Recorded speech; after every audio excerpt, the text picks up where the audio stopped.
Do you have any unpaid PTPTN student loan balance? Well, if that's a yes, you might just be banned from traveling. Hear me out. Earlier this year, PTPTN sent out 2.1 million reminders to borrowers who haven't paid their loan, and just a few weeks ago, it was even spotted in our airport, an advertisement saying "Happy Holiday to all PTPTN customers." Sarcastic, right?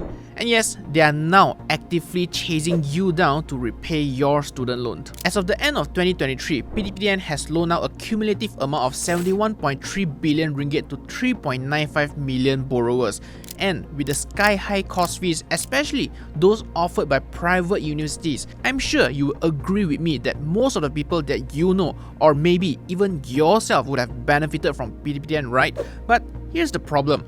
Do you know that billions of ringgit in PTPTN loans are unpaid? You take the public fund, you finish your degree and you don't want to pay back. Shame on you. According to an official report, in 2023 alone, PTPTN recorded its highest overdue payments, totaling 10.85 billion ringgit with 1.2 million borrowers, while the loan repayments was just 3.55 billion ringgit, which is about 32.7%. That means only 1 in 3 defaulters have repaid their debt. You see, unlike housing or car loans that require you to follow a strict monthly repayment schedule, PTPTN had none of those in the past. I mean, yes, warning letters will be sent if you miss 3 months of repayment, but the actual travel ban will only be reinforced when you have not made any repayment in 36 months. That's 3 full years of not paying your dues. How much more lenient can it be, right? So, it's safe to say that many treated PTPTN as free money from the government. And when your friend isn't paying, your cousin isn't paying, your brother isn't paying, you start thinking, why should I, right? But now, our PM Anwar is already pushing for a stricter system after this Aidilfitri celebration.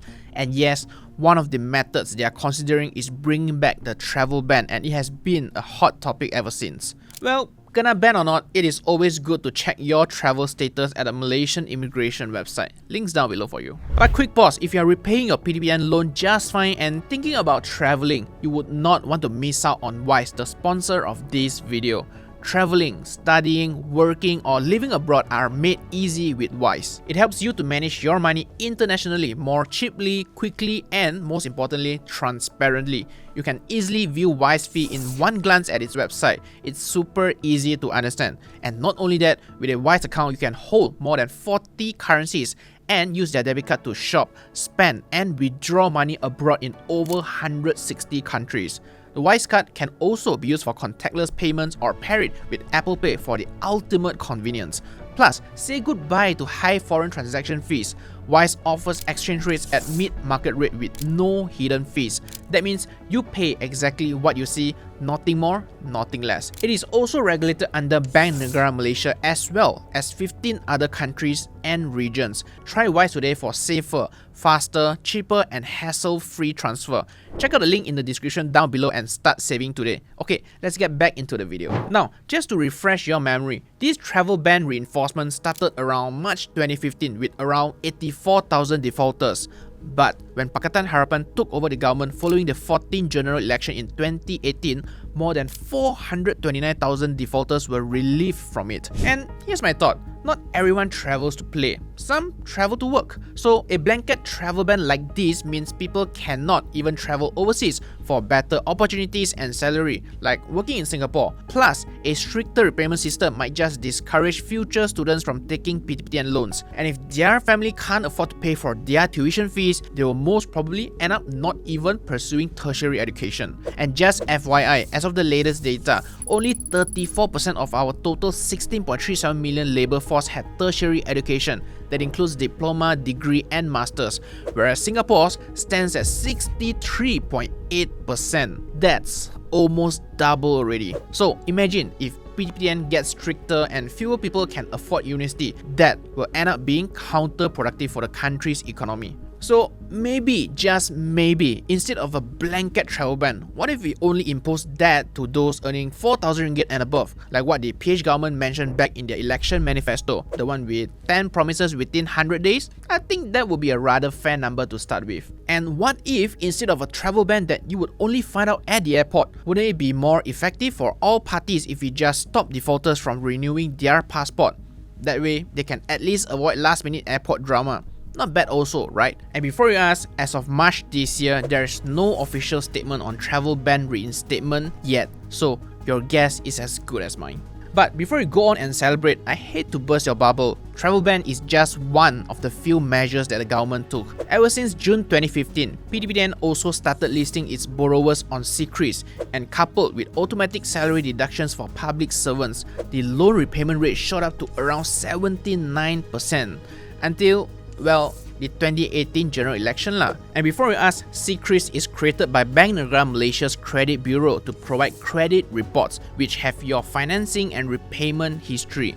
Basically, this is to check your credit worthiness, aka whether or not you are able to take up any more loan. So if you are blacklisted under this CCRIS system, you can basically say goodbye to all the future car loans, housing loans, or even a credit card. And just FYI, this is still an ongoing practice by PTPTN according to their official website. Now, even with systems like CCRIS in place, there is still another big reason why repayment rates remain low, and it has nothing to do with any enforcement. It's something we Malaysians all know too well: policy uncertainty.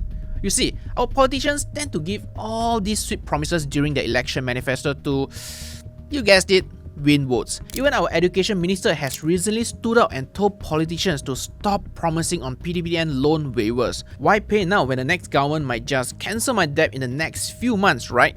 Yep, many have this wait and see mindset where they purposely delay their PTPTN repayments, hoping for a government waiver, especially during election years.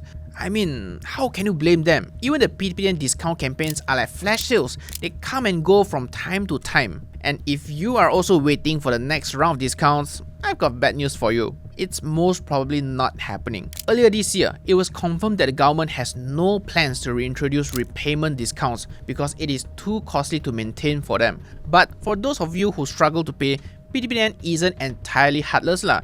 They do offer options like loan restructuring. So instead of defaulting your payments, borrowers are encouraged to reach out to PTPTN and discuss a repayment plan that works for them. And before you blame the high cost of living, think again.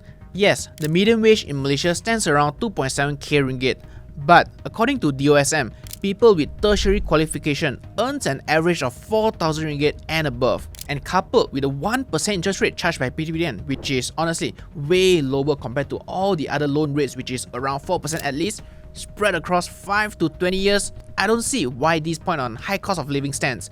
It just doesn't make sense. Now, let me ask you something. What if, just what if, PTPTN works like a bank loan and requires a guarantor? If the student doesn't pay, the guarantor, be it the parents, siblings, or relatives, will be held responsible. Well, I know this will definitely make borrowers think twice before taking a PTPTN loan. Do you think it is a good idea? If, say, your siblings ask you to be their guarantor, would you say yes to them? I remember earlier I mentioned automatic salary deduction for government servants. This was done through something called income-contingent loans, ICL.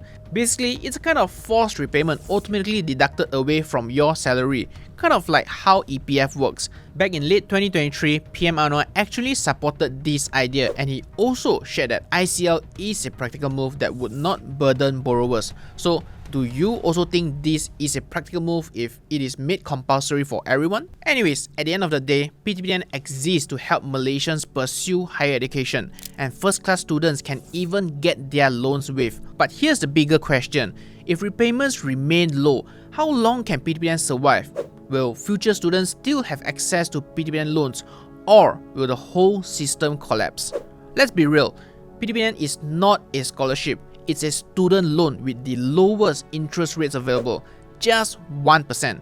If too many borrowers treat it like free money and take it for granted, the government might just be forced to cut the program entirely, just like petrol subsidy. And when that happens, it's the next generation of students who will suffer, which might be your own children. You never know. So, what do you think would work best in Malaysia? Should Malaysia bring back the travel ban and reinforce it? Or should salary deductions be mandatory? Or do we need a full-on PTPTN reform? Let me know what you think in the comments down below. Until then, don't forget to check out Wise, the smarter way to manage your money internationally. Cheaper, faster, and more transparent. Sign up using my link down below and get a fee-free transfer of up to £500. Thanks for watching.